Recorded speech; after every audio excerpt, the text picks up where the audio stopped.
scorer at Kingston Park, going all the way to the 22.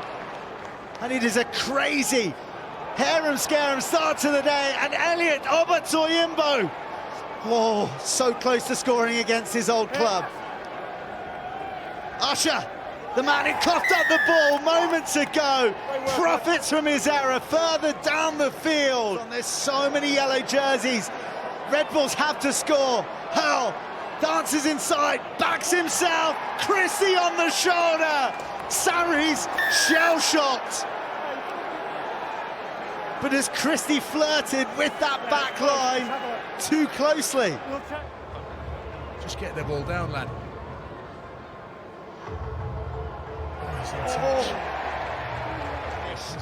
That will make Tom Christie feel sick. The player is getting goal when he grabs the ball, this little try. It looks to pirouette. But Newcastle wise, they slam the door. More indiscretions compounding on the Newcastle line. Willis, wow, was that knocked down by Benitez Cruz? Understood. This could be a card, the colour of the jersey. Goodness me. The error of Tom Christie minutes ago in the act of scoring echoes all the way to the Newcastle Red Bulls try line. A man down, and Sarries now level with a penalty try. Using those NFL running skills. But now in the hands of Saracens, neither side cherishing possession. Rotimi Shegan gets another bounce that can only fall into the grip of a Saracens man through and through. This helter-skelter match finds another twist, another turn. Double hits arriving from the Red Bulls. Noah Christie threatening every time he has the ball in his hands. Lazowski lifts it into the path of Ezekwe. Pressure building. How has Daly got that away? And surely the long levers of Caluori haven't done it. Daly picking out Caluori, who picks a sumptuous angle. These more and more from Gensch to George, the England front row beginning to master that bit of deception. Oh, it's incredible from Willis. And now, Onyema Christie will get his score. Saracens will get their fifth, and they are beginning to run riot here. And Joe James's arm in the way of Saracens. But now, they just want to play. Every Saracen wants the ball in their hands. Caluori for a hat-trick.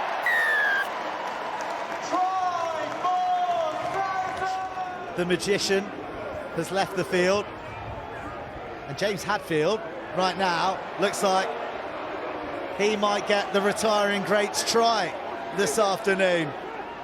More ballast arrives in red and black. And Hadfield does the rest. Looking to run through as many Red Bulls as he can. Ball squirts free. Now the turn of the replacement Wilson. Newcastle's back feet defending has been imperious, but you ain't stopping a Fijian that size from that close. And breathe a new level of freshness and energy into this squad. Malin's arriving like a thunderbolt. The replacements making ways. Nathan Mitchello, the man with no number, but with a name almost on the score sheet. Instead,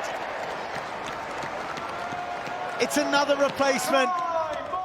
Lockwood will leave North London with his head held high. Juan Martin Gonzalez is just unbelievable. Everywhere and everything. And Tompkins hits the Jets, rips through the Newcastle midfield, and the newly crowned Gallagher Player of the Match. It was a horrible position for Newcastle to be in, because you're waiting for that ball to come down. Caluori can buy himself space, can come onto the ball. Well, Hadfield selflessly gives the ball to Nick Tompkins, a bit of Hat-trick avoidance from the... Again, knocking on the door of the 22. Numbers here in yellow, but a handful of jersey Holt's hurl. Soft hands, a debut try on Prem debut.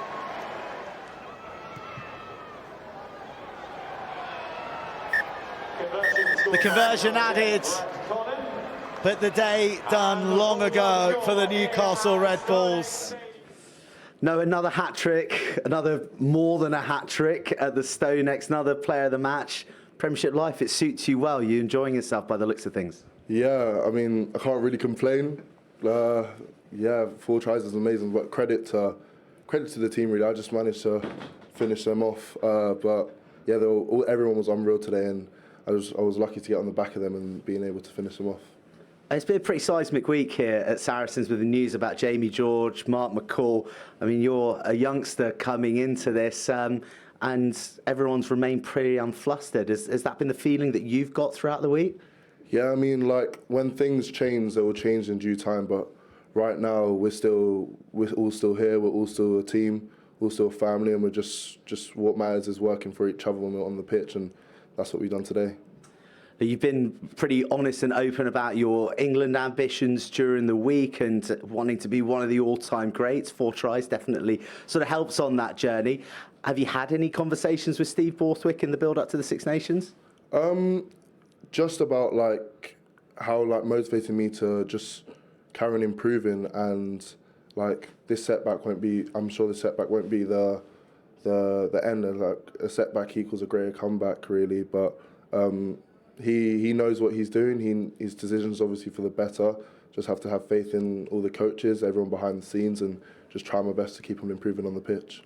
And still looking forward to ripping into the under-20s? Yeah, very looking forward to it. Being able to play some of my mates and just going all out with them should be good. Excellent. You are the Gallagher player of the match. Congratulations, Noah. Thank you very much. Thank you. Thank you. Mark, first stop on the farewell tour, playing a few of the hits, as so to speak. What do you make of that today? No, it was good. We obviously got off to a hard start. It wasn't, it was a couple of sort of mistakes down their end, and it was nearly 14-0, but it wasn't because our scrum half, Charlie Bracken, who had a wonderful game today, just that kind of effort that you want to see, to stop them scoring. And as we get over that, I thought we just got better and better as the game went on. You pinpointed a young man in Charlie Bracken. We got to talk about the other one who got 4 tries, Noah Caluori. Can't stop scoring. What's he like to work with? No, he's great, and people always forget that he's 7 or 8 months out of school, and he's on a great trajectory at the moment. There are parts of his game which are like high level, and there are parts of his game where which needs some work, and he's aware of all of that. But some of the finishes today were outstanding, weren't they? The Prem Cup is to come in this Six Nations window, but if we're to focus on the Prem, what sort of work will you be looking to do with the squad in the background, especially considering how many you're going to be losing to international programmes? Yeah, today's result has got us sort of close enough to the top 4 and close enough to the mix with our points tally. And there's 8 games left, so there's everything to play for, really, for us and for everybody else. Like you said, we're going to look after some players who've had a heavy load over the last 8 or 9 weeks. They'll get a couple of weeks away. Well, our younger players will get to play in the Prem Cup. Our international players, who we're really proud of, will go and represent their countries, and we'll regather towards the end of March sometime. And could I ask as well, Brendan Venter's view on today? I think, like everybody else, he will have been pleased with the intensity that we played at the whole game, because when you get well ahead like we were, it's sometimes easy to drop your intensity. I thought for the most part we kept that really well. Thank you very much, Mark. Okay, thanks. Alan, a tough afternoon to be a Newcastle Red Bull. Maybe something of a reality check for your group after the successes in recent weeks? I think we spoke before the game as well about this last block. It was probably not just a game too far, but maybe 2. Obviously, last week we fell off in the second half, and again today. I thought the real disappointment today. I thought we started really well. Really unfortunate with the not scoring to go 14. Was it 14-0 or 14-7? I thought we got a few decisions went against us in the first half, shall we say, and they capitalised and scored off the back of those. But the difference today, I thought their physicality was awesome, and I thought that they were very clinical. You've alluded to an element of fatigue there. Your selection is very, very consistent, and I imagine that's a reflection of depth. This breakdown's needed for these players. No, certainly. I think you're right in terms of the depth of our squad, which has been well documented over the last couple of years. And look, I can never question the commitment of the players, and they have been fantastic in this last block. And as I said, it was probably 2 games too far, this block, and we've ended up on the wrong end of a 70-pointer. Might be looking too far into the distance, but have you any idea of what the goals are for the rest of the Premiership season when it restarts in 2 months? Well, I think that I've just looked at the league table. We're not a million miles off. So in terms of the 2 above us, I saw Quins will lose. I didn't see the final score, and it's the break probably has come at the right time for us. Some of the players will have time off. Others will kind of have a regeneration programme, and those that are still available will be playing in the Prem Cup. Thank you, Alan. Enjoy the break. Thank you. Cheers.